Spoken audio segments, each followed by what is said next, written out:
कोई नहीं, आ जाएंगे यहाँ पे, आ जाएंगे।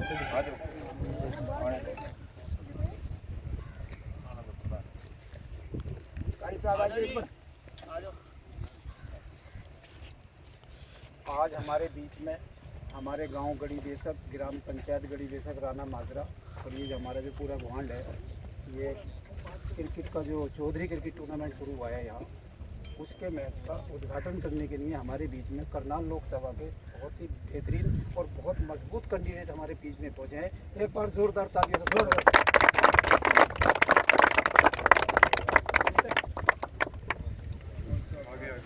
मौलवी साहब,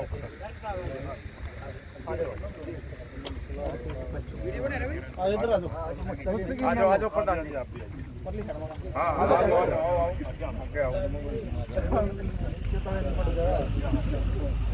आपकी बहुत खाड़ी जरूरत है,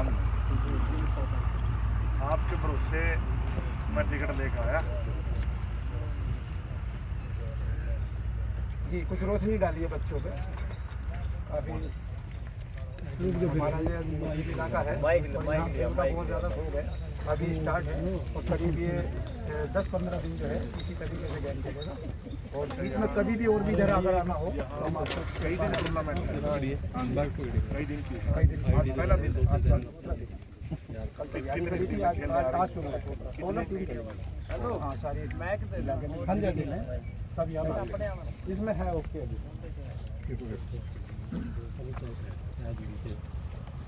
अपना ठीक है, ले लिए सारा ने तो गढ़ी देशक जी गाँव का नाम।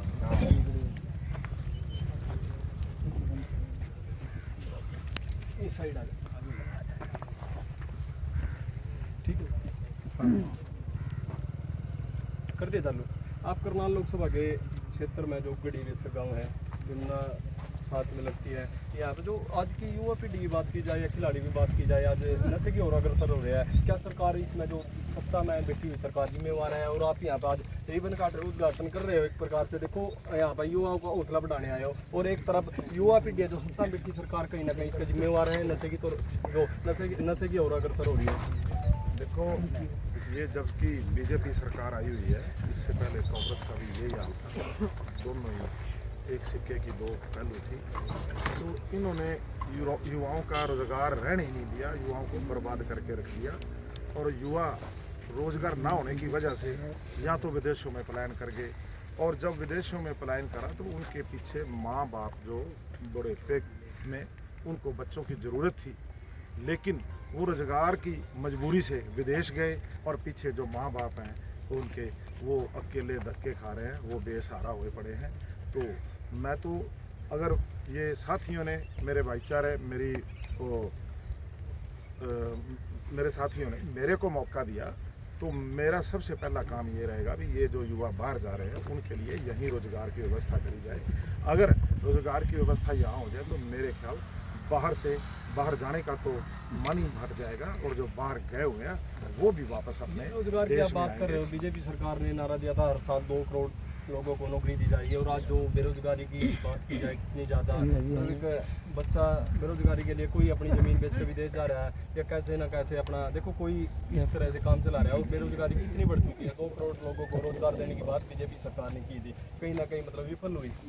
देखो, उन्होंने तो 2 करोड़ एक साल में रोजगार देने की बात करी थी, तो आज 10 साल इनको हो गए, तो आप लगा लो कितने लोगों को रोजगार मिलना चाहिए था। मैं कहता हूँ 2 करोड़ क्या, इन्होंने तो 10 सालों में 200 को भी रोजगार नहीं दिया, और लोग और जो युवा बच्चे हैं वो विदेशों में अपनी जान की नापरवाह करते हुए डोंकी लगा के रोजगार के लिए विदेशों में जा रहे हैं। तो मेरा आज जो यहाँ आने का कारण था, जैसे युवाओं का मेरे पास संदेश गया, और मैं खुद पहले पहलवानी करता रहा हूँ, तो मैं तो जैसे मेरे को पता लगा कि वहाँ क्रिकेट का मैच हो रहा है, तो मैं बच्चों का हौसला बढ़ाने के लिए आया, क्योंकि अगर ये खेलों की तरफ ध्यान देंगे, एक तो नशे से बचेंगे, और एक पढ़ाई लिखाई की तरफ ध्यान देंगे।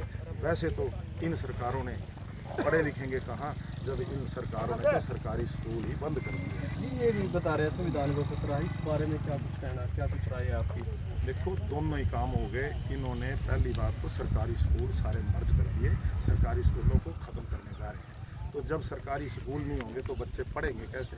अगर पढ़ेंगे नहीं तो फिर रोजगार नहीं मांगेंगे और इनका पीछा छूट जाएगा। एक तो इन्होंने ये चाल खेली हुई है, और दूसरी बात जो आप संविधान की कह रहे हैं, देखो संविधान ने हमारे को अल्पसंख्यक को और गरीब को एक जीने का अधिकार दिया, एक बोलने का अधिकार दिया।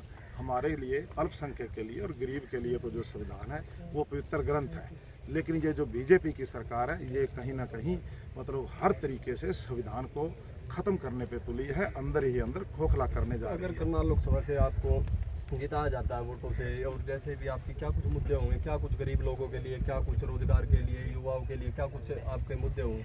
देखो मेरा तो एक ही बात है, मैं ये जो जुमले छोड़ते हैं इलेक्शन के दिनों में, मैं इन जुमलों से बड़ी नफरत करता हूँ। मेरा तो एक ही काम होगा कि मैं ज़मीन से जुड़ा हूँ, इन्हीं के बीच का हूँ और किसान का बेटा हूँ। मैं ज़मीन पे शुरू से बचपन से ही जुड़ा हूँ और मिट्टी के साथ ही खेला हूँ, और आज भी मिट्टी के साथ ही मैं खेलता हूँ, क्योंकि किसान तो जन्मा भी मिट्टी में है और आखिर भी उसकी मिट्टी के साथ खेलते खेलते हो जाती है। और मैं गरीब का और किसान का बड़े अच्छे से दुख जानता हूँ, उसकी क्या क्या ज़रूरत है। अगर मेरे को मौका मिला एमपी बनने का, तो मैं जैसे आज 40 किलोमीटर दूर से बच्चों की आवाज़ सुन के यहाँ खेतों में इनके पास आया हूँ, और मैं इनके बीच में ऐसे ही रहूँगा। क्या कुछ कहना जोरदार ताली मार दो। क्या कुछ कहना चाहोगे? लड़के हैं, इन्होंने स्वागत किया आपका, इनको क्या कुछ कहना चाहोगे? देखो आज की जो नशा पीढ़ी आपसे दोबारा फिर सवाल है, क्योंकि देखो आपकी अगर सत्ता में आते हो आप, क्या कुछ कहना चाहोगे? देखो आज की जो युवा पीढ़ी है आपको दोबारा फिर बताते हैं नशे की हो रही है, जो आप सत्ता में आते हो क्या कुछ परिवर्तन करोगे? सबसे पहले तो ये जो इन्होंने स्कूल मर्ज किए हैं, हम वो स्कूलों की अच्छी व्यवस्था करेंगे ताकि हमारे जो युवा बच्चे हैं वो अच्छे से पढ़ सकें। और पढ़ने के बाद जैसे आज जो बच्चे खेल रहे हैं, मैं तो सभी बच्चे को ये कहूँगा, आप इस खेलों की तरफ ज़्यादा से ज़्यादा ध्यान दें। जो खेल होते हैं वो आदमी में से गुस्सा और जो कुरीतियाँ होती हैं खेलने वाले बच्चे से में वो ख़त्म हो जाती हैं, और बच्चे जब खेलेंगे तो फिर नशे से भी दूर होंगे। तो मैं ज़्यादा से ज़्यादा नौजवान बच्चों को, साथियों को यही अपील करता हूँ कि आप पढ़ाई और खेल की तरफ ध्यान दें। और मेरे को मौका मिला तो सबसे पहले मैं आपके लिए स्कूलों की और अच्छे खेलों के सामान की व्यवस्था करूँगा और रोज़गार की व्यवस्था करूँगा। एक बार नारा लगा दियो भाई। बहुजन समाज पार्टी जिंदाबाद, बहन कुमारी मायावती जिंदाबाद, जीतेगा भाई जीतेगा, हाथी वाला जीतेगा, जीतेगा भाई जीतेगा। हाथी वाला जीतेगा।